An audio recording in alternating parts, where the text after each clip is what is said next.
Ya estamos en vivo. Vamos a comenzar este segundo ciclo que se denomina Urbes ab Initio, Ciudades Resilientes 2050.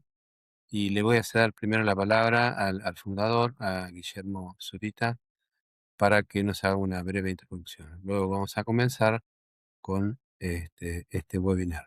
Muchas gracias, Marcelo. Buenos días, buenas tardes para quienes están en la península ibérica, como está uno de nuestros speakers, Luis, y bueno, a toda la comunidad que está presente en estas actividades de la academia. Marcelo ha tenido la visión de poder enlazar temas que tienen mucho que ver con las nuevas tendencias, sobre todo para Latinoamérica, con temas como este modelo de transformación productiva que van a conversar y vamos a discutir. Esta nueva lógica de producción y de consumo que hay también y cómo esto está insertado en las políticas públicas de los gobiernos en Latinoamérica, específicamente en los países que tienen mayor desarrollo en estos temas. Y nosotros como red de experiencia iberoamericana, para nosotros es muy importante poder poner al día y estar a la vanguardia en temas tan importantes como este, que se enmarca dentro de lo que es la planeación estratégica, específicamente de ciudad resiliente. Y bueno, Marcelo tiene mucho que hablar sobre la resiliencia urbana y bueno, es un tema que para nosotros es muy importante porque tiene que ver con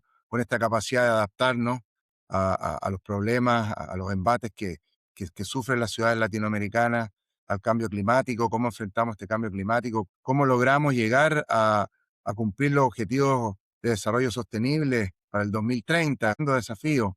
Por otro lado, como red también, dentro de nuestras temáticas, poder en la academia iniciar un proceso de educación como eje central de nuestra red y dar la bienvenida a Luis y a Belén, que están animando y están propiciando esta nueva transformación con ejemplos claros y concretos de acciones específicas, que es un poco lo que el espíritu de nuestra red, compartir experiencias desde los territorios. Así que muchas gracias y los invito a degustar, ¿cierto?, estas clases magistrales que Marcelo nos va a llevar y nos va a conducir con estos dos especialistas. A propósito de Argentina, muchas gracias. Muchas gracias, Guillermo.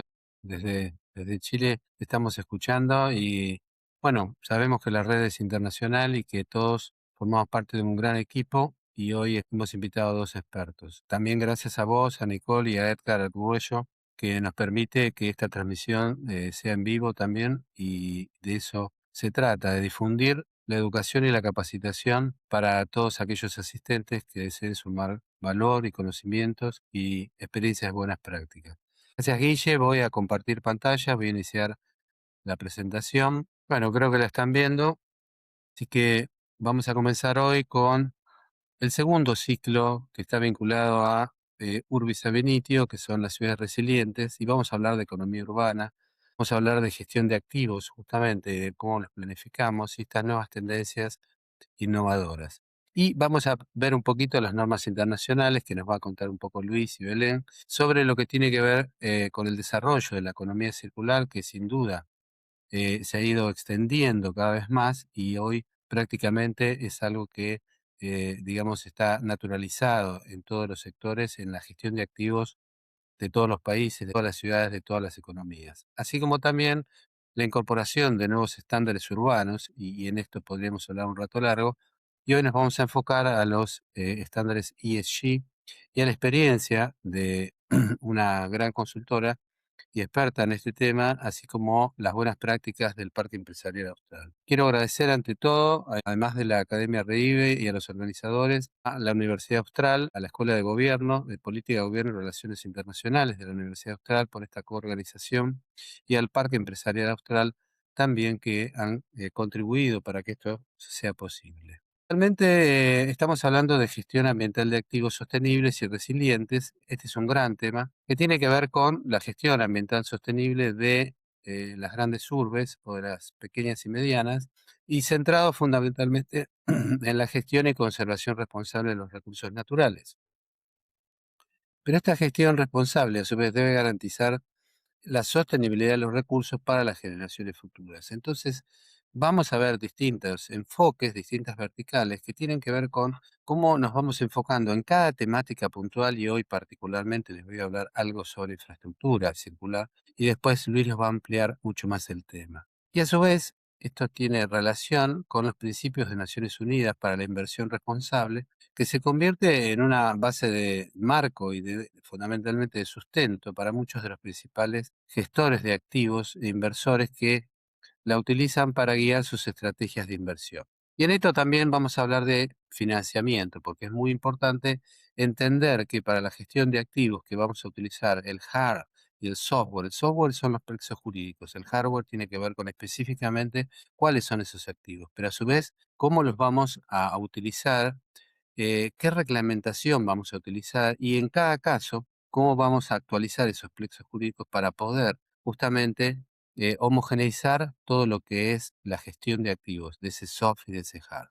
En particular, les voy a contar algo específico que hemos denominado ya desde el año pasado en una presentación de lo que se denomina infraestructura circular 5.0, que forma parte de la IS 5.0, que es la infraestructura sostenible 5.0, programa que, muy interesante, compartimos en la Universidad Austral dentro de la maestría en gestión ambiental. Y justamente la infraestructura circular comprende las inversiones en el sector del transporte, la energía, lo social, las comunicaciones, el agua y los residuos, que en definitiva facilitan la actividad económica circular y o minimizan el uso de materiales en toda la cadena de valor de la infraestructura, de acuerdo con los principios de las 6R o 9 para la circularidad. Veamos algunos ejemplos. La infraestructura reduce o elimina la demanda de materiales de construcción como la infraestructura reutilizada. Y ahí hablamos un poquito de tecnología trenchless, que ya vamos a ver de qué estamos hablando. O SIP, que es Cooled in Plate Pipes, o Pipe Boosting o Pipe Cracking, que tiene que ver con la renovación in situ de las cañerías. Entonces tenemos mucho menor desplazamiento de tierra, mucho menor costos sociales, ahora vamos a ver, y entramos en un proceso de circularidad. Justamente la infraestructura en este caso, sustituye materiales finitos por materiales renovables como soluciones ecológicas y basadas en la naturaleza. Pero a la vez, la infraestructura permite la recuperación y el reciclaje de los materiales, como las instalaciones de recolección, reciclaje y las redes de intercambio y, particularmente, la logística inversa, un temazo en sí mismo para charlar. Y que hoy Luis seguramente algo va a hablar del tema mirado desde el punto de vista regulatorio. Y la infraestructura digital o tecnología de infraestructura, la Infratech, que permite la conectividad, la automatización y la optimización de acuerdo a los principios de la economía circular en toda la cadena de valor. Entonces, ¿cuáles son los beneficios? Dijimos, mitigar el cambio climático y mitigar el riesgo de escasez de recursos. Hablé de tecnología Trenches, da para una clase en sí mismo, pero básicamente es la tecnología no disruptiva, es el conjunto de tecnologías y métodos constructivos que permiten efectuar obras de infraestructura subterránea, rehabilitación, sustitución de tuberías y cañerías subterráneas, recurriendo en forma limitada a las excavaciones a cielo abierto. Ahí hablamos de Subsurface Utility Engineering, que es la infraestructura subterránea de servicios públicos, una materia, un proceso que tiene que ver con el desarrollo de las obras de infraestructura en los últimos 30 años en todo el mundo. En particular, en Europa, Estados Unidos, América Latina y China han tenido grandes desarrollos. Y para ir cerrando un poco el tema, ¿qué son las tecnologías sin zanja, Nautic o trenches? Están aprobadas particularmente por la ONU a partir de la Agenda 21 del capítulo 34 como tecnologías ecológicamente racionales y ambientalmente sostenibles. Y justamente estas tecnologías lo que nos permiten es reducir el 25% en los costos económicos, el 20% de las emisiones de CO2, los costos sociales y ambientales en un 80%, así como los accidentes en un 70%. Y contribuyen de este modo a la conservación del planeta, a la promoción del desarrollo sostenible, jugando un importante papel en el nuevo marco de la economía circular, que persigue reducir el consumo y preservar las materias primas, el agua y la energía, al tratarse de soluciones limpias y eficientes con un alto componente tecnológico. Básicamente, podemos hacer una pequeña síntesis y decir que cómo contribuyen las tecnologías sin zanja a la economía circular. Hay reducción de residuos, hay reutilización y extensión de la vida útil de la cañería, cuando hacemos pile boosting, por ejemplo, hay menor impacto ambiental, hay optimización de recursos, hay menos interrupciones y disrupción, y en definitiva, algunos ejemplos que pueden ser de Argentina, de América Latina, de Europa, muchísimos, Estados Unidos y parte de Asia, tenemos los sistemas de rehabilitación con revestimiento interno. Los sistemas SIP se llaman, que es la renovación in situ, muy utilizado, sobre todo en los últimos años y en particular en Inglaterra, en Estados Unidos, en muchos casos también en América Latina y China. China en particular está trabajando muchísimo sobre este tema y justamente la vinculación entre el sistema SIP, que es un proceso constructivo de rehabilitación in situ, y el sistema de economía circular. Otro es la renovación por segmentación, que hablamos que es pile boosting o pile cracking, que tiene que ver con la renovación a partir de un sistema de rotura de cañería interna. Y la perforación horizontal dirigida, muy utilizada también en la Argentina, que es directional drilling, que es la perforación horizontal dirigida y que nos permite también un menor impacto ambiental y reducir los costos del consumo de energía, a su vez como reducir los materiales de construcción por el desplazamiento de las tuberías, sea redes de agua, gas o telefonía. España, y particularmente hoy que está Luis, a la derecha de la lámina, traigo un ejemplo de la Asociación Ibérica de Tecnología Trenches, justamente que trabaja muy, pero muy bien en los temas desde hace ya unos 30 años, en los temas de tecnología, pero fundamentalmente en la Agenda 21 en la Unión Europea y particularmente la asociación entre la infraestructura circular y la economía circular.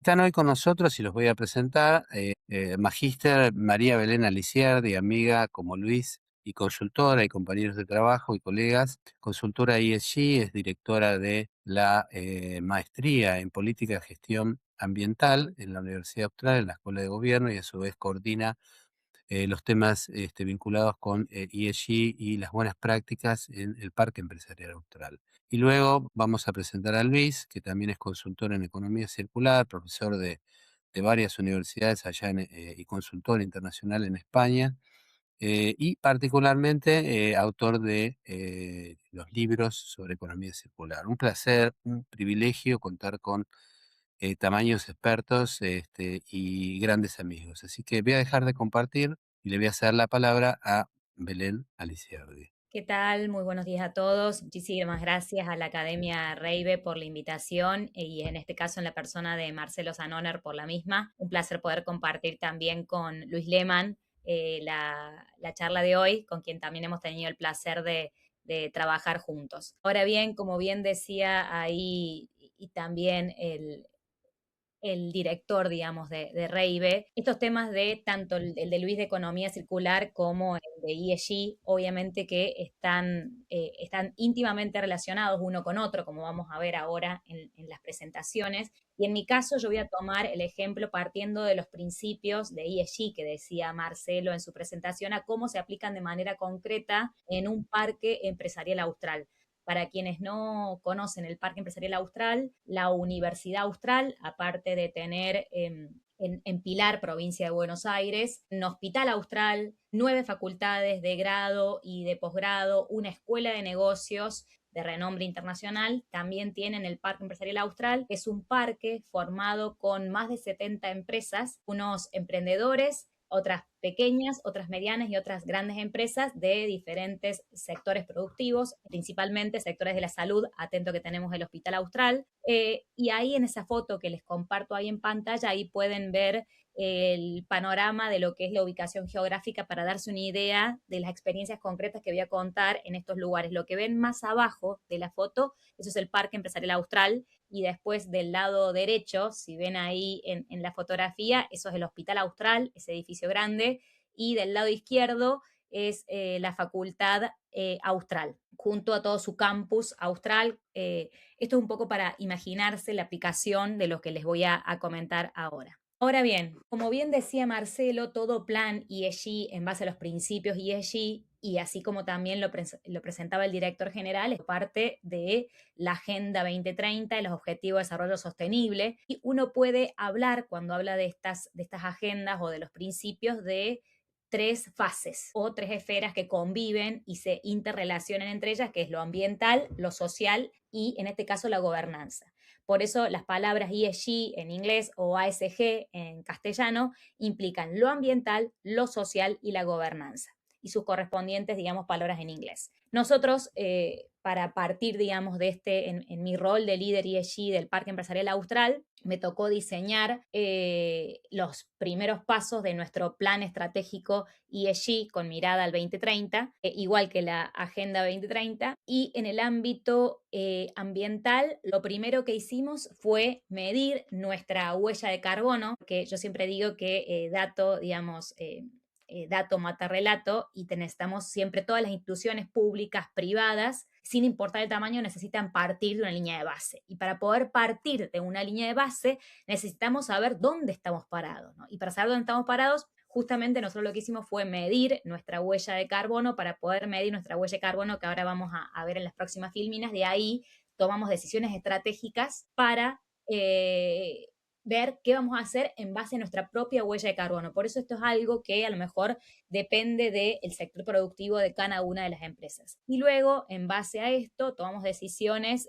acerca de qué tipo de energía queríamos tener en el parque, porque esto también impacta directamente con nuestra huella de carbono, cómo íbamos a gestionar los residuos que específicamente generamos en el Parque Austral, qué íbamos a hacer con el tema de la forestación, porque habrán visto en base a la foto que nosotros tenemos un fuerte componente forestal en el parque y tratamos de mantener un equilibrio entre lo construido y lo natural, y también así qué vamos a hacer con una política que impacta directamente no solamente en nuestro parque, sino también en nuestra cadena de suministro, que son las compras, y en este caso las compras sostenibles. Eso sería una síntesis de las decisiones que hemos tomado y hemos elaborado en el marco estratégico en el ámbito de la A, de lo ambiental. En el ámbito social, la Universidad Austral, aparte de tener todas las unidades que yo les comentaba, tenemos una posta sanitaria Las Lilas, que los invito a conocer el proyecto, en donde es un lugar que específicamente se da atención médica a personas de las comunidades vulnerables de la zona que no tienen obras sociales. Entonces ahí médicos del Hospital Austral y voluntarios del Hospital Austral dan atención médica a más de 50.000 familias de la zona, de 50.000 personas de la zona, y eso a la mañana, sin ningún costo. A la tarde se da apoyo escolar a los chicos de primario y secundario, y aparte comparten actividades deportivas en el campus de la Universidad Austral. Por otro lado, también hemos llevado acciones con empresas e instituciones ubicadas en el mismo Parque Empresarial Austral, entre ellas El Granero, que es un centro de rehabilitación infantil a través de la equinoterapia. Ahora ya voy a comentar un poco el proyecto. Tenemos varias acciones en conjunto para promover justamente lo que sería el ODS 3, la salud en el Hospital Austral, y otras acciones para promover la educación de calidad, o DS4, con la Universidad Austral y con escuelas de la zona. Y en el ámbito de la gobernanza, obviamente que relacionado a esto de que no podemos tomar decisiones basándonos sin datos, realizamos un diagnóstico ESG de cada una de las empresas ubicadas en el Parque Empresarial Austral, y en base a eso preparamos planes de capacitación ESG. Entre esos planes también el tema de la economía circular, que nos va a venir a contar Luis, también está incluido esa fase. Y por último, estamos en proceso de acceder a una certificación como Parque Empresarial Austral sostenible para el parque. Ahora bien, esto sería como un pequeño resumen o panorama. Ustedes me dirán, bueno, ¿cómo fuimos encarando cada una de estas fases? En materia forestal, desde el 2024, que es cuando empieza mi gestión en el parque, hemos plantado más de 150 árboles y arbustos autóctonos de la zona. Algunos, por ejemplo, en el 2024, en alianza con una empresa específica del parque, que es la empresa Analu, junto con la ONG Reforestar. Ellos, en el marco de su plan propio ESG, tienen que plantar 30.000 árboles en el plazo de 5 años para poder acceder al logo de Sistema B, que es una certificación internacional para empresas. ¿Qué mejor forma de que contribuir a plantar estos árboles en el mismo entorno donde trabajan? Y por eso es que justo a ellos plantamos 50 árboles en el 2024, y en este año 2026, en septiembre, plantaremos junto a Analu 50 árboles más. Así que si alguno anda por la provincia de Buenos Aires en septiembre, está invitado a participar de la plantación. Y aprovecho también para contarles que el año pasado todas las empresas del parque, estas 70 empresas que yo les comentaba, realizamos un apadrina tu árbol, en donde cada empresa plantó un árbol o un arbusto dentro del parque. Y cada árbol o cada arbusto, de hecho, tenía su cartel propio, que lo había hecho una empresa que se llama Vial Parking, que es una empresa de cartelería vial, en donde con todos los residuos de la cartelería vial, hablando de economía circular, aprovechó para hacer los carteles con esos residuos y vemos como en un ejemplo concreto un residuo se transforma en un insumo de otro proceso productivo. Y eso lo hicimos junto a la ONG Germinar. Ahora bien, como de nuestra medición de nuestra huella de carbono dio que teníamos que seguir fortaleciendo nuestro plan forestal, estas fueron las acciones que tomamos en materia de forestación y también teniendo en cuenta nuestra medición de nuestra huella de carbono, uno de los puntos de menor generación de GEI, de gases de efecto invernadero, era el tema del consumo de energía eléctrica. Entonces, el año pasado suscribimos un contrato de suministro con una energía que nos provee 100% de energía renovable, solar. En este caso, el año pasado lo celebramos con Energía, a todos los edificios del Parque Empresarial Austral. Este contrato se nos vence ahora y aprovecho para difundir una plataforma mediante la cual, que se llama Conecto Energía, que este año estamos llevando adelante una nueva licitación de energía renovable y de potencia también en Conecto Energía, que vendría a ser como un marketplace, pero de energía renovable. Así que los invito ahí a conocer a la plataforma donde están las principales empresas de energía renovable y también de energía convencional, porque uno puede licitar también otro tipo de energía, no solamente renovable, como en nuestro caso, que nosotros tomamos esta decisión no porque tuviéramos una normativa que nos obligara, porque justamente está suspendida la normativa de energías renovables para grandes consumidores de energía, como en nuestro caso, sino porque fue una decisión concreta del Parque Empresarial Austral reducir nuestra huella de carbono tomando decisiones más sostenibles, como es el caso de la energía eléctrica. Y aprovecho para agregar que esto no solamente implicó un impacto ambiental para el Parque Empresarial Austral, sino que también implicó un ahorro económico para el parque. Dicho esto, yo también para comentarles que cuando medimos nuestra huella de carbono lo hicimos en el marco de un proyecto que se realizó en Argentina con diferentes instituciones, esto financiado por la CAF, el Banco Verde de América Latina y Caribe, con FEPESNA y SEMS, que son dos instituciones que llevaron a cabo la medición de la huella de carbono en diferentes empresas de Argentina, entre ellas el Parque Empresarial Austral. Así que aprovecho para agradecer a Carmen Virasolo por este proyecto que llevó adelante y la medición en nuestro parque. Hablando de materia de residuos, y esto está muy vinculado también al tema de la economía circular, nosotros en el Parque Empresarial Austral, también en la variable A, tenemos separación diferenciada de los residuos, obviamente entre los residuos reciclables y los no reciclables, y dentro de los reciclables separamos en cartón, plástico, latas, vidrio, etcétera, etcétera. Y en el marco de la normativa obligatoria en la provincia de Buenos Aires, sí o sí, el operador de los residuos y quien se dedica a la disposición final y recuperación de esos residuos tienen que estar inscriptos en lo que se llama destinos sustentables de la provincia de Buenos Aires.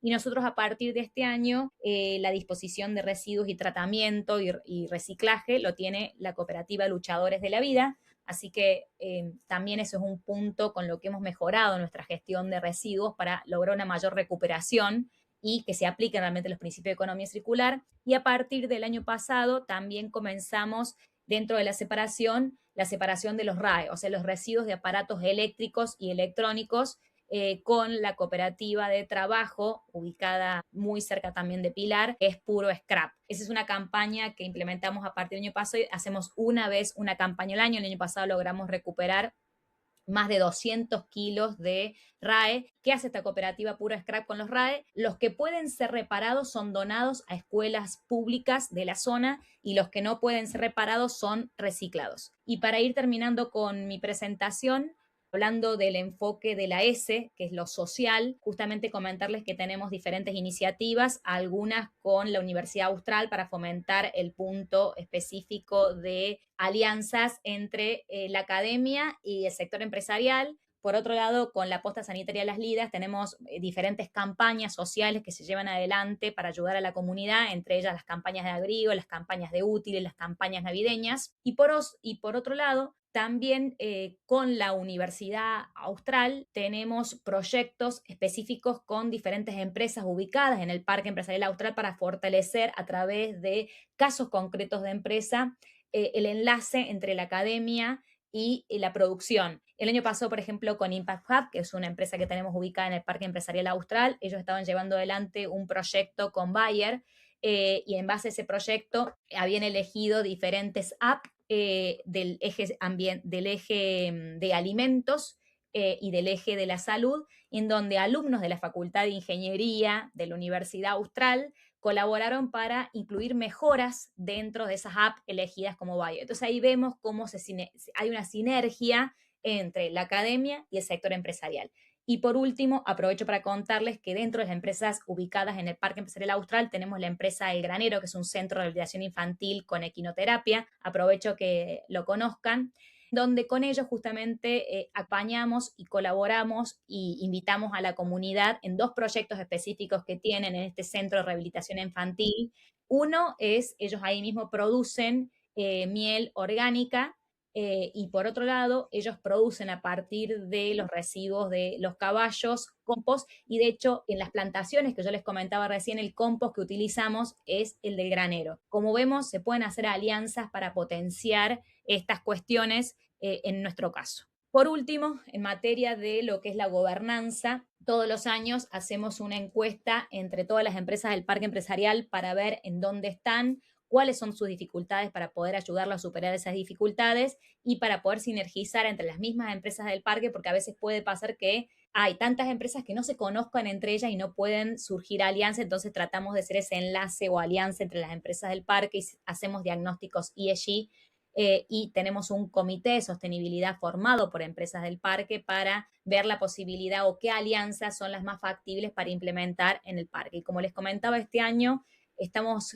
seguramente Marcelo ya te contaré, estamos muy cerquita de obtener la certificación de sostenibilidad argentina en el parque, y va a ser así el primer parque empresarial de la Argentina con una certificación de este tipo. Muchísimas gracias, quedo atenta a las preguntas y también les dejo mi correo y los invito a conocer el Parque Empresarial Austral. Muchas gracias. Muchas gracias, Belén. Muy clara tu presentación. Creo que estamos pudiendo observar a partir de la experiencia concreta, y felicitaciones si logran esta certificación de sostenibilidad, porque justamente vos materializaste un marco teórico que es el ESG en algo específico. ¿Cómo lo aplicamos en la práctica? ¿Cómo lo potenciamos? ¿Cómo generamos circularidad a partir de los procesos ESG? Bueno, es un poco la idea, era generar sistemas de buenas prácticas, y tú lo has logrado. Nos has transmitido una experiencia muy interesante de la universidad, además de ser un centro prestigioso, pero en algo concreto. Es decir, son gestión de activos de buenas prácticas. Así que bueno, muchas gracias por dejarlo a Luis ahora, lo voy a invitar, pero después los que tengan preguntas pueden hacerlo, lo vamos a hacer al cierre de la presentación de Luis, y si tiene alguna anterior la pueden manejar a través del chat. Luis, ¿cómo te va? ¿Qué tal? ¿Cómo estás, Desde Marcelo? Bueno, España. un gusto. Bienvenido y gracias por estar con nosotros. Presentarte a vos es muy largo, pero básicamente diría que sos uno de los grandes autores en materia de economía circular, que representa a la Argentina, pero además que representa lo académico y tiene que ver con toda tu trayectoria y tu estudio y tu perfeccionamiento. Así que, bueno, te escuchamos, Luis. Gracias, Marcelo. Un gusto compartir este espacio también con Belén, con quien nos conocemos hace mucho tiempo también. Así que bueno, tal vez en este caso vamos un poco como de lo particular a lo general, ¿no? A mí me toca más hacer la parte conceptual, y la verdad que me parece muy bueno que hayan comentado previamente experiencias que tienen que ver con la aplicación de todo esto que yo voy a decir, porque en el fondo es lo relevante, ¿no? Cómo se bajan estas ideas y estos conceptos a prácticas concretas, ¿no? Y en tal caso, bueno, yo tengo que irme bien, bien arriba. Voy a terminar contándoles un poquito de cuáles son las novedades en términos de economía circular aquí en Europa, ¿no? Que como sabrán ustedes es un gran generador de normativa que luego es imitada y mejorada en otras latitudes y particularmente en América Latina, ¿no? Así que me parece que esto, yo lo que intentaré que se queden aquí hoy es con 4 o 5 ideas de por dónde viene la mano, como para que cada uno de los oyentes lo pueda aplicar a su ámbito de acción específica, ¿no?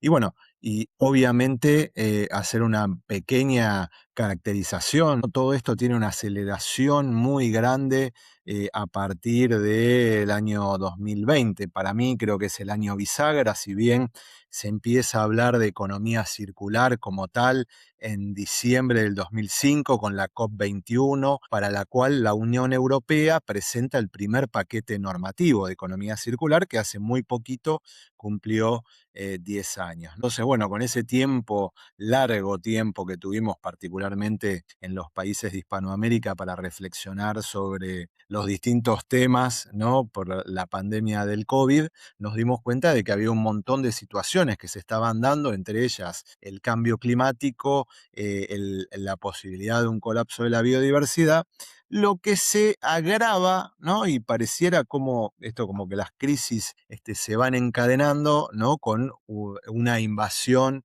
en principios del año 2022, apenas estábamos sintiendo que salíamos de la pandemia por parte de Rusia a Ucrania, ¿no? Y es ahí donde empieza a tomar, y por eso empezamos a hablar un poco de geopolítica. Previo a eso, digamos, una de las grandes cosas que nos dimos cuenta es que ya se podía notar a partir de lo del cambio climático y luego de más de 20 años de la comunidad científica, muchos académicos, gran parte de la comunidad internacional hablando del tema, podría decir que salimos de la pandemia ya con algo que en cierta manera es bastante indudable, ¿no? Y aquí no hace falta ver individualmente cada una de estas curvas, pero unas representan las que están a la izquierda, las tendencias socioeconómicas, y otras las tendencias del sistema Tierra. Lo cierto es que todas muestran una aceleración exponencial a partir de aproximadamente el año 1950, ¿no? Y esto motivado por el acumulado de la actividad, el impacto de la actividad humana, ¿no? Que se manifestaba en las formas de hacer economía y que se reflejaba en ya una situación de agotamiento de los recursos. Yo le agrego a todo esto un concepto que es bastante actual, que tiene que ver con una suerte de que desde la salida de la Segunda Guerra Mundial, este frenesí por la actividad económica, ¿no? Que desde ya que ha generado beneficios muy positivos, como la inclusión de prácticamente un 60-70% de la humanidad que estaba fuera de cualquier tipo de economía, pero que bueno, obviamente han llevado a este agotamiento de los recursos, por lo cual en el último libro mío cuestiono un poco si realmente fue una era de la abundancia o si nos hicieron creer que era una era de abundancia, ¿no? Esto obviamente, la consecuencia a través de esta forma de representación, ¿no? De los límites planetarios que muestra el agotamiento de hoy están agotadas 7 de las 9 prácticamente de forma irreversible y la octava ya está a punto de ser superada, ¿no? El espacio seguro. Entonces, obviamente esto sumado, ¿no? A esta última guerra que nos hace darnos cuenta que, por ejemplo, propuestas que venían creciendo como la economía circular ya no era solamente una cuestión de una moda, la necesidad de expresar una sostenibilidad cada vez más abarcativa, sino que también incluir una dimensión geopolítica.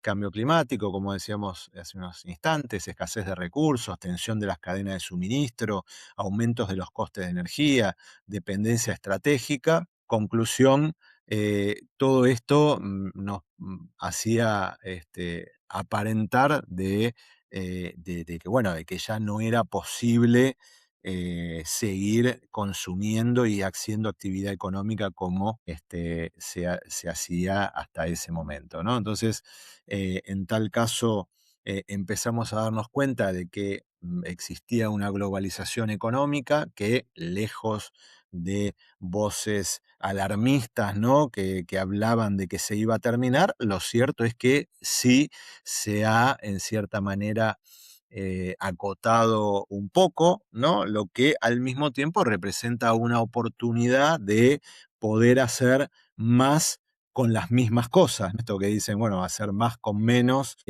obviamente para eso hay que volver un poco la mirada hacia adentro, ¿no? Hacia los recursos que tenemos dentro de cada una de las fronteras que elijamos, ¿no? Ya sea las fronteras de los países y obviamente que es uno de los temas hoy centrales en la presentación, que es el de las ciudades, ¿no? Obviamente esta esta irrupción de la guerra de Ucrania vuelve a poner como en un plano esto que les decía, el tema de los materiales. Ya yo creo que ahí es el momento donde definitivamente la economía circular pega el salto desde la basura, desde los residuos, hacia el conjunto de los materiales.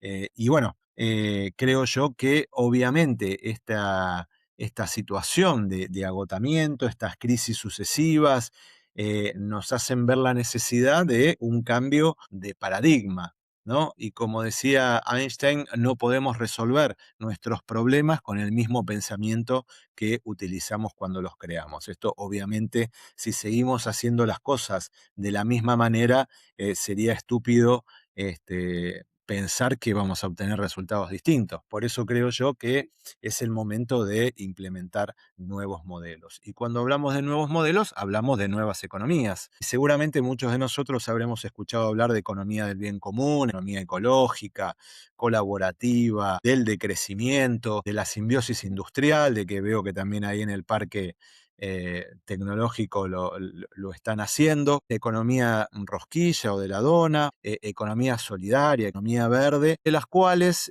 todas ellas creo yo que la que sintetiza y la que incorpora la mayor cantidad de principios es la economía circular, ¿no? Entonces, por eso es que si quieren, en cierta manera, yo tiendo a tener una visión ampliada de la economía circular y antes que nada, ¿no? Y como aquí Edgar Allan Poe, ¿no? En su novela que decía que si quieres esconder algo, nada más sencillo que ponerlo a simple vista, lo cierto es que durante mucho tiempo a la economía circular se escondió el término economía, ¿no? Se hablaba siempre de lo circular como algo vinculado a la sostenibilidad ambiental, nada más, a una sola dimensión.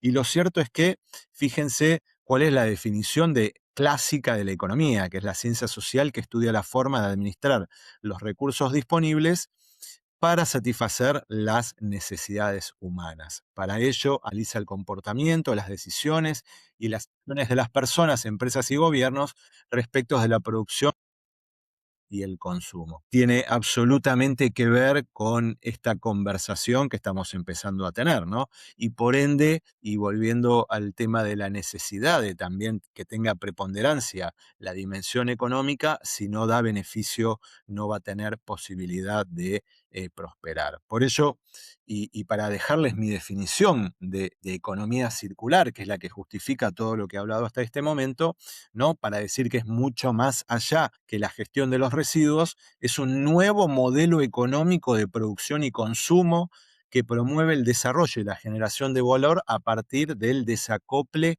de la utilización de los recursos. En tal caso, lo único que limitaría un poco esta definición son los tres principios amplios también reconocidos de la economía circular. El primero, que habla de eliminar residuos y polución desde el diseño. Esto obviamente tiene una visión económica, también tiene que ver mucho con eliminar las externalidades, tener productos y materiales en uso durante el mayor tiempo posible, y el último de ellos es que, bueno, en cierta manera, dejando la naturaleza en paz, indicando los dos primeros, contribuir a regenerar los sistemas naturales.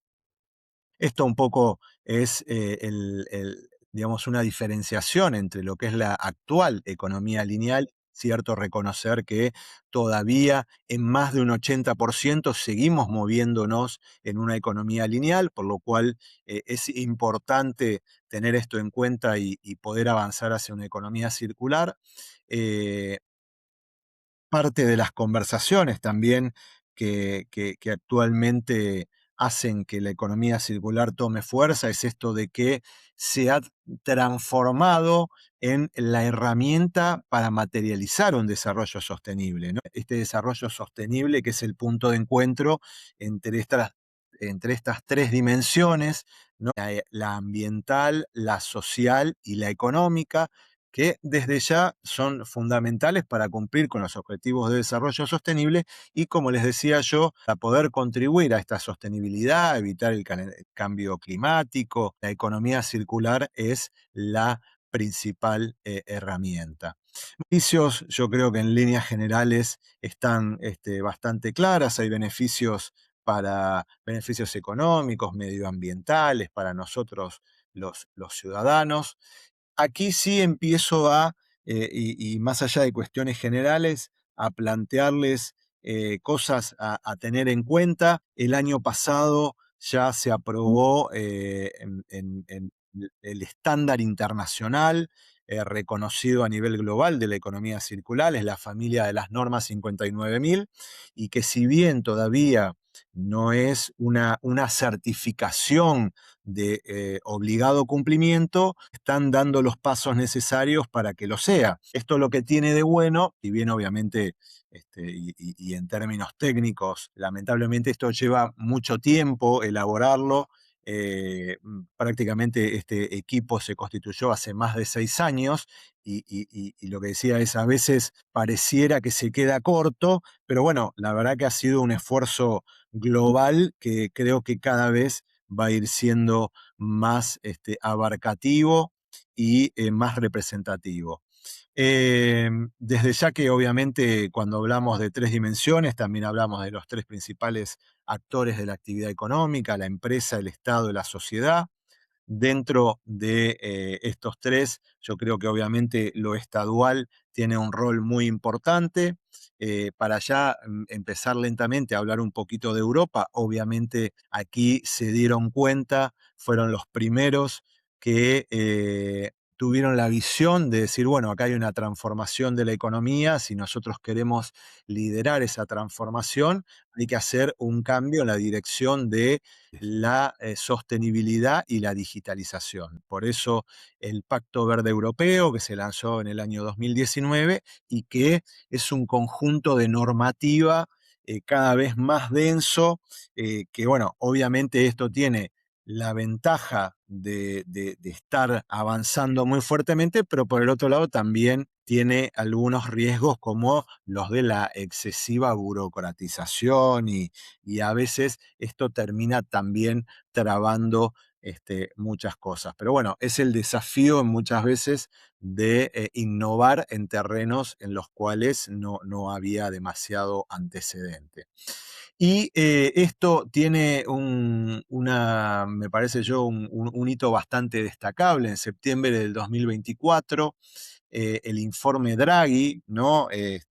Presentado por un expresidente del Banco Central Europeo, ex primer ministro de Italia, que en cierta manera es un llamado de atención hacia principalmente la Unión Europea, que lo que dice que, bueno, que está muy bien muchas de las cosas que se están haciendo, pero no hay que perder de vista todo lo que hace a la competitividad, ¿no? Entonces, eh, presenta distintas estrategias para seguir encaminados y profundizar en esa dirección, teniendo en cuenta, obviamente, la descarbonización de la economía, aumentar la seguridad, completar el mercado único en sectores claves y reducir la carga administrativa y simplificar la legislación.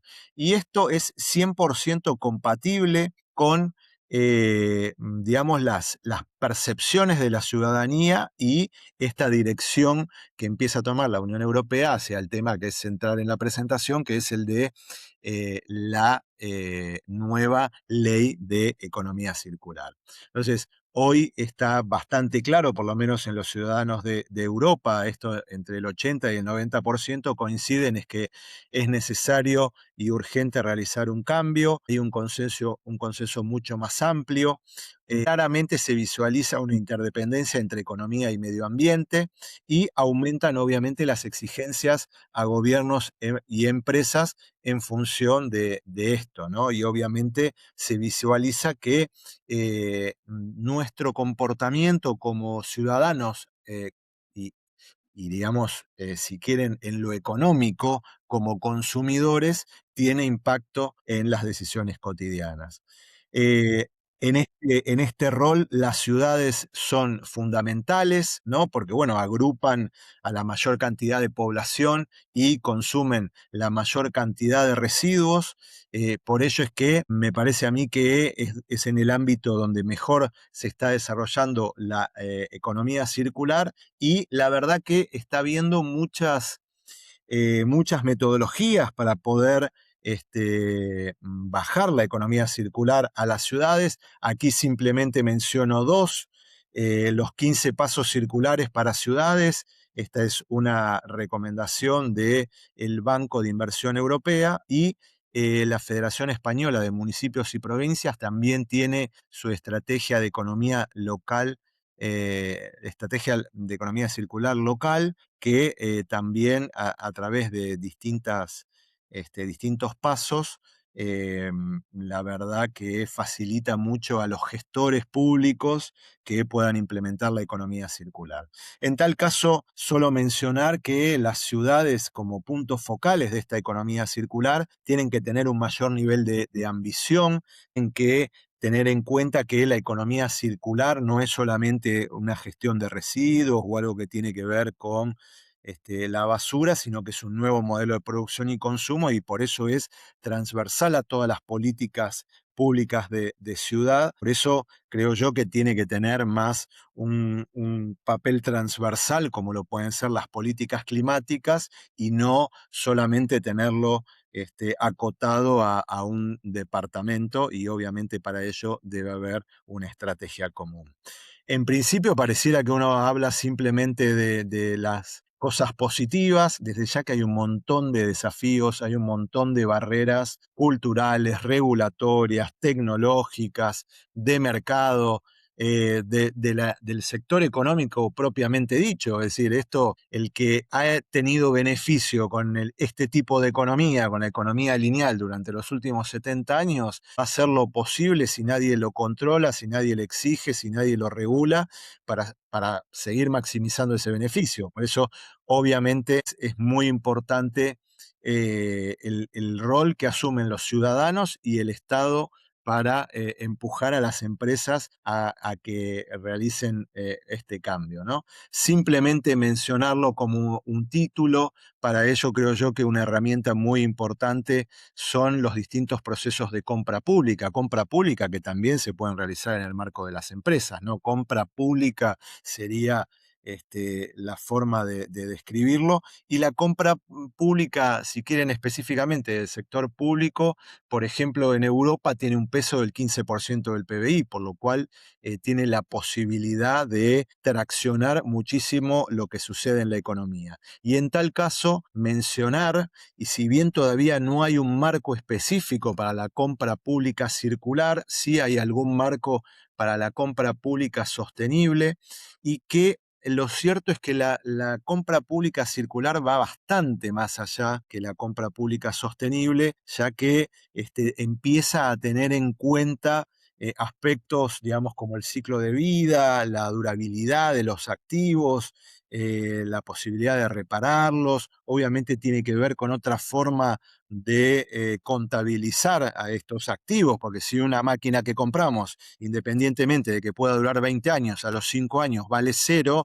desde el punto de vista contable, obviamente es muy difícil que pueda seguir generando valor. Y bueno, y por último, como les decía, sin hacer demasiada larga la presentación, esta nueva ley de economía circular debería aprobarse este año, ya está bastante avanzada. El objetivo es que para el 2030 el 24% de los materiales en Europa sean circulares, mejorar la eficiencia en el uso de los recursos, crear demanda de mercado para materias primas secundarias. Hay muchas, ese esquema que yo les mostré de trabas que hay, la verdad que es tremendo. Y bueno, y esta nueva ley común europea desarmaría muchas de ellas, establecer un mercado único de residuos, porque si bien se promueve, pero luego también hay muchas barreras para pasar de una jurisdicción a otra, y no solo de un país a otro, sino que de una zona de un país a otra, reducir la carga administrativa y la carga burocrática, y también considerar a la economía circular como una estrategia industrial fundamental. Obviamente, todo lo que tiene que ver con la trazabilidad de los materiales es fundamental, y también regulará sobre la de el pasaporte europeo de materiales, ¿no? Claro. Para que se pueda seguir. Simplemente, y ya terminando, creo yo, obviamente es un desafío tremendo que lleva mucho tiempo, más de lo que a todos nos gustaría. Creo que soy un 51% optimista, creo que se van dando los pasos. Y bueno, aquí tomo la frase de León Tolstoy: pinta tu aldea y pintarás el mundo. Yo digo, cambia la economía y cambiarás el mundo. Creo yo que tiene todo el sentido. Los comportamientos nuestros como ciudadanos, desde ya que contribuyen en esa dirección, y en tal caso, para cada uno de nosotros plantearnos, ¿no?, cuál es el papel que queremos tener, si el del señor que ve que esas olas del principio, esos tsunamis, si lo único que hace es se da vuelta y el tsunami le pasa por encima, o bien tenemos más la actitud del surfer que ve la ola de la economía circular y la está esperando, ¿no? Está esperando el momento óptimo para montarla. Por ello, nada es más poderoso que una idea cuyo momento ha llegado, y en tal caso mencionarles que no es tarde y que la economía circular no es futuro, sino que es un presente más vigente que nunca. Así que bueno, muchísimas gracias, quedo a disposición para preguntas, comentarios, y aquí también tienen mi contacto de LinkedIn, Luis Lehmann, por cualquier cosa a disposición, y bueno, ahí un par de etapas de los libros, por si a alguno le interesa profundizar más en estos temas. Bueno, muchas gracias, Luis. Sabemos que tenés el tiempo un poco acotado. Hay algunas preguntas. Quisiera simplemente hacer una síntesis porque completar un poco tu presentación ha sido muy extensa y profusa. Me quedaría con dos temas que cuando empezamos el curso yo hice algún comentario. Y yo hablé de los plexos jurídicos y justamente hablé del software porque hablamos de compras sostenibles, hablamos de regulaciones, hablamos de un montón de cómo las ciudades, los centros urbanos van evolucionando a través del tiempo y cómo van incorporando, cómo vamos naturalizando el tema de economía circular. Pero sin plexos jurídicos no avanzamos. O sea, podemos hacer un montón de cosas y como decía Luis, las empresas por ahí se quieren quedar en ese estado de confort y no generar esos cambios que requiere un poco la reducción, digamos, de la contaminación, etcétera, etcétera. Pero si no avanzamos en los plexos, en ese soft, justamente vos planteaste el tema de lo que es las normas 59000, las normas ISO vinculadas con la economía circular. Justamente en materia de infraestructura circular, haciendo un paralelismo, y ya venían trabajando hace como 15 años en el tema de la Agenda 21 y particularmente la Unión Europea, veo que hoy vos nos has contado cómo se ha actualizado toda esta normativa y justamente esas nuevas directrices impactan sin duda en todo lo que tiene que ver con el sistema regulatorio. ¿Y por qué impactan? Bueno, porque no las teníamos. O sea, ese es el primer punto. Teníamos un montón de normas dispersas, pero no teníamos una norma ISO. Entonces, cuando hablamos de nuevos estándares urbanos y nuevos estándares territoriales, a mi criterio, las normas ISO como estas, como pueden ser las Smart Cities o como pueden ser las Resilient Cities, o sea, tenemos un montón ya de normas que van generando nuevos estándares. Entonces, ahí es donde empezamos a hacer el foco para capacitar, para educar y para generar toda una trazabilidad, como vos señalaste, en el sistema que nos permita homogeneizar los criterios y a su vez generar lo que todos sabemos que es el financiamiento para todo esto. Requiere mucho financiamiento tratar de adecuarse, incorporar toda esta normativa, generar un sistema de auditoría interno y externo, en fin, todo este sistema comprende en definitiva la nueva era, como decís vos, 2030, y yo lo vengo planteando, y lo decía Belén también, una nueva planificación estratégica con nuevos estándares urbanos. A partir de ahí, sin duda, vamos a generar un nuevo espacio, mucho más saludable y sostenible. Y ya no, por ahí no hablamos tanto de sostenibilidad, sino yo digo por lo menos que vamos a hablar cada vez más de resiliencia, a mi criterio. ¿Por qué? Y bueno, porque necesitamos un poco readecuar todo el sistema para poder avanzar más rápido. Felicitaciones, Luis, por tus 2 libros, tus publicaciones. Magnífica la presentación. Hay una pregunta que voy a tratar de leer. Bueno, hay 2 preguntas. Por ahí para Belu también, las dejo para los dos y Luis, vos marcas el tiempo tuyo porque tenías que retirarte. La pregunta es cómo llevar a cabo estos programas de sustentabilidad a los barrios, me parece que está más para Belu. ¿Qué políticas públicas se pueden implementar en en los territorios para la economía circular? Bueno, también la dejo abierta para los dos. Y la última que tengo acá es, digamos, cuando se habla de una ley de economía circular, ¿en qué lugar tiene aplicación esa ley? Bueno, eso ya es más amplio, hay alguna legislación local, hay una legislación nacional, pero también ya tenemos normas ISO, estamos hablando de un estándar muy superior que mencionaba Luis. Dejo las 3 preguntas y ustedes dos deciden cómo interactuar. No, yo, a mí, si me permitís, porque si me tengo que retirar, pero el del marco normativo que yo estaba hablando, el ámbito de aplicación va a ser la Unión Europea, es decir, no toda Europa, sino los 27 países que actualmente, pero bueno, podríamos decir que es la mayor parte de Europa va a ser el ámbito de aplicación. Lo que no quiere decir que haya resultados de un día para el otro, porque luego cada país lo tiene que bajar a su ordenamiento local. Obviamente, luego, por ejemplo, en España tiene que bajar a la comunidad autónoma que tiene que hacer una normativa y luego a la ciudad, obviamente, todos los legisladores le van metiendo su personalidad Sí. ahí para justificar su trabajo, pero bueno, me parece que va a ser un primer paso importante. Y lo que vos mencionabas, Marcelo, y obviamente yo provengo de la gestión pública, ¿no? Por lo cual tengo un sesgo muy importante en esa dirección, pero bueno, la verdad que la importancia de la normativa es que fija reglas de juego claras para todos los actores, ¿no? Por eso a veces también es muy difícil de un día para el otro inventar una ley. A todos nos gustaría que la Cámara de Diputados de un día para el otro y mágicamente tuviera, pero bueno, a veces tienen sus tiempos. En tal caso, los más exitosos serán los que lo hagan más pronto y de manera más eficaz, y el resto quedará en el camino. En tal caso, Ah, decir que, bueno, una de las claves es es la territorialidad, porque más o menos las 3 preguntas podían estar conectadas. Creo que es la gran clave bajarla al territorio. Hay grandes ejemplos. Por ejemplo, Chile, porque no, digo, no hay que solamente pensar en la economía circular de Europa y pensar en Finlandia, Dinamarca y Suecia, ¿no? Nada más alejado a nuestra coyuntura, sino que al ladito en Chile, ya desde el 2022 tienen una estrategia nacional con un alto componente de territorialidad.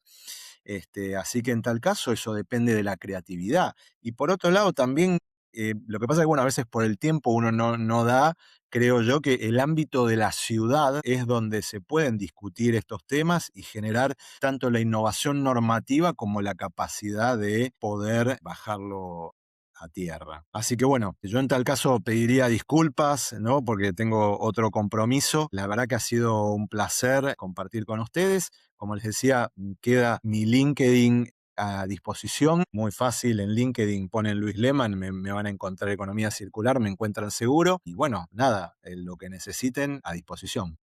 gracias Luis, y gracias por tu tiempo. Sabemos que tenés otro compromiso, así que bueno, vamos a seguir con Belén y los asistentes y desde ya te comprometemos para otra charla más específica, porque en definitiva, como vos decís, recién largamos con los plexos jurídicos en la Unión Europea, los tenemos que adaptar, adecuar e incorporar, protocolizar a la legislación de cada país. Y lo mismo sucede en América Latina, lo mismo sucede con el Mercosur y un montón de normativas que están saliendo en algunos países, particularmente Chile y otros países, Colombia también tiene muy buen trabajo y Brasil. Vamos, digamos, unificar también todos esos procesos porque la integración económica cada vez es mayor y por lo tanto la cooperación económico-financiera cada vez es mayor. Por lo tanto, necesitamos trabajar muchísimo en todo lo que es la adaptación de todos estos sistemas al territorio. Así que gracias Luis, te liberamos y te comprometemos. Recomendamos tus libros, magníficos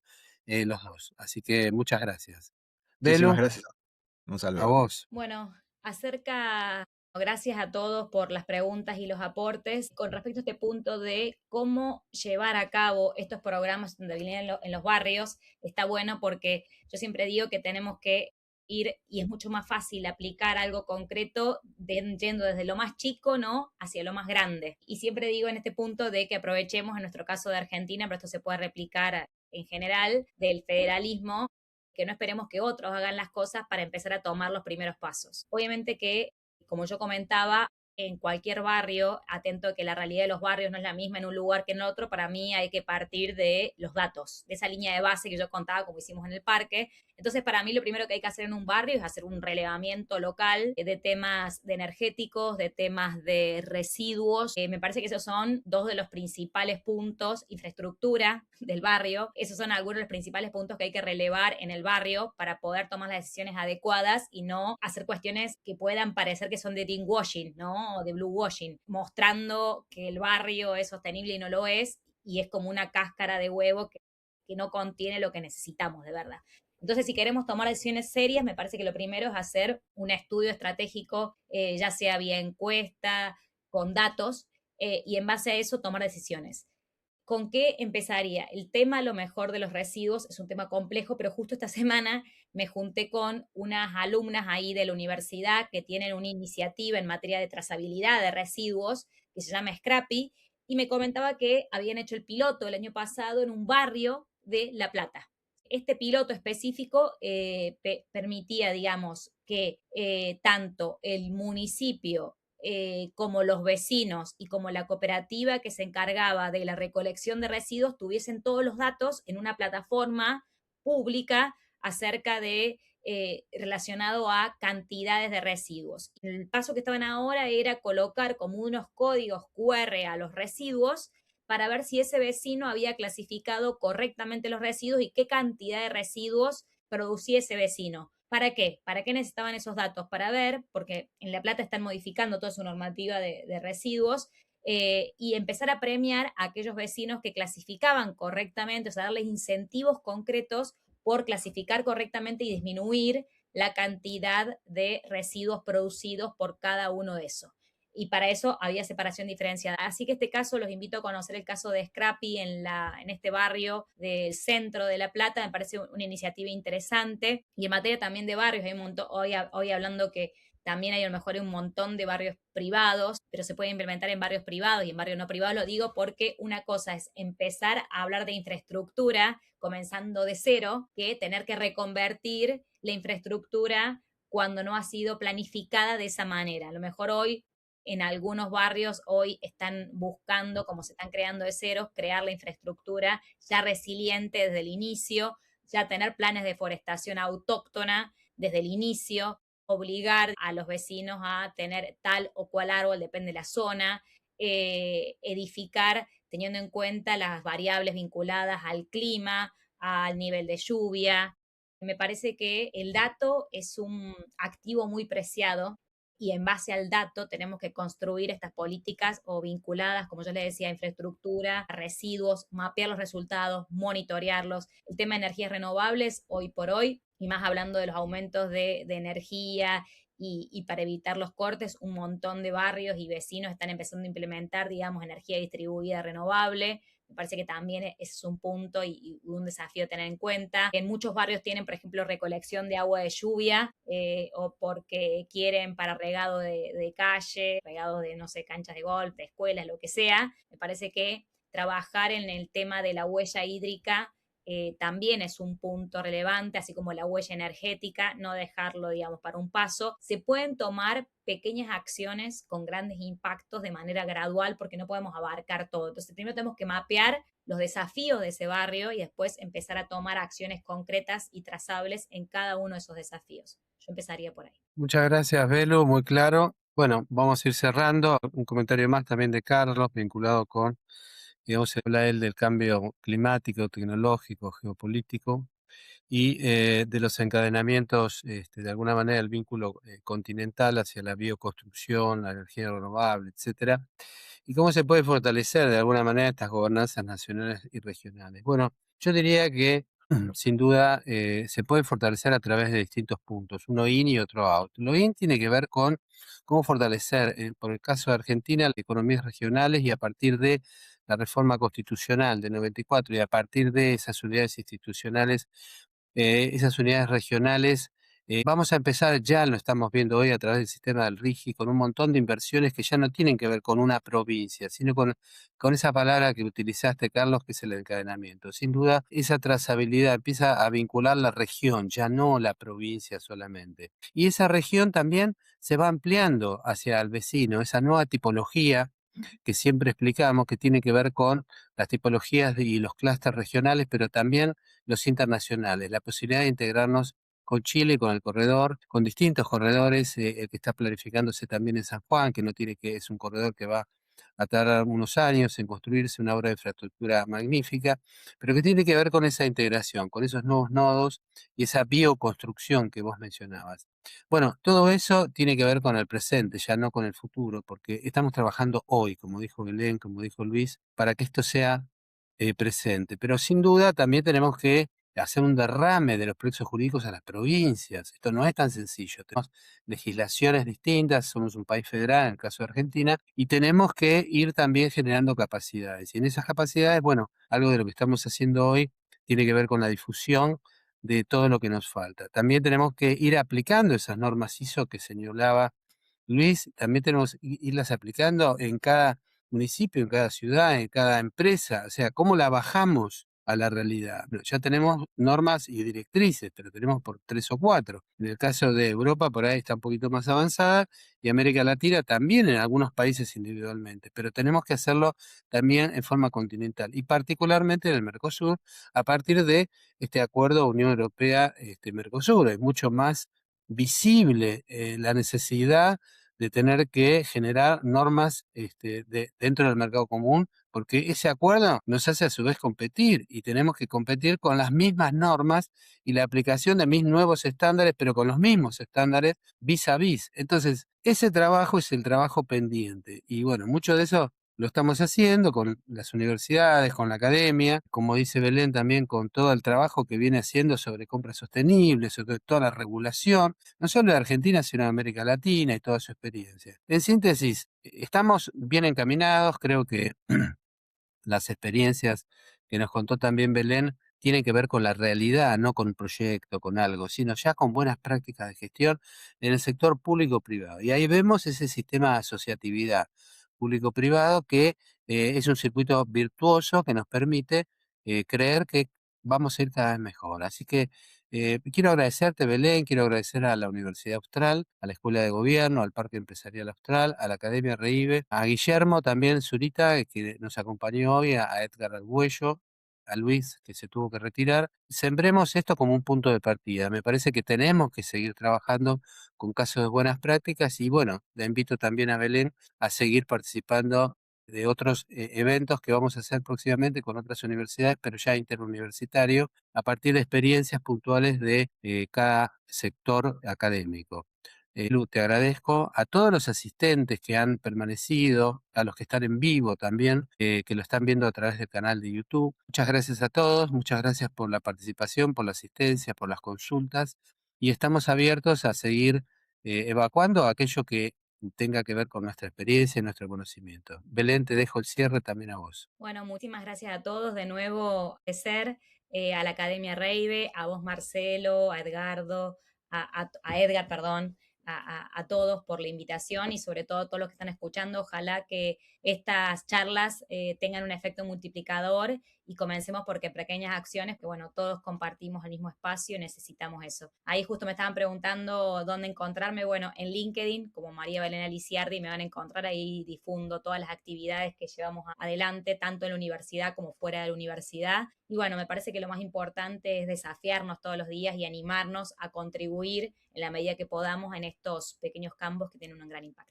Bueno, muchas gracias y felicitaciones. Buen fin de semana. Gracias a todos. Nos vemos en el próximo ciclo académico que va a ser en 20 días y que tiene que ver con la gobernanza y las políticas públicas. Específicamente vamos a ver a partir de un acuerdo con paradiplomacia.org y con Nicolás Malchini y a su vez con la representante, la doctora Goyeneche. Hacia fin del mes que viene lo vamos a publicitar en LinkedIn y otras redes. Todo lo que tiene que ver con la cooperación internacional, lo que es, digamos, la paradiplomacia y la diplomacia subnacional y particularmente los convenios internacionales a partir de el Mercosur y la Unión Europea. Así que vamos a seguir ampliando todos estos temas y justamente la cooperación internacional se asienta en los plexos jurídicos locales y ahí tenemos que trabajar para generar espacios de sinergia común y este es el desafío. Hasta la próxima, buen fin de semana, feliz 25 de mayo y gracias a todos. Hasta luego. Muchas gracias.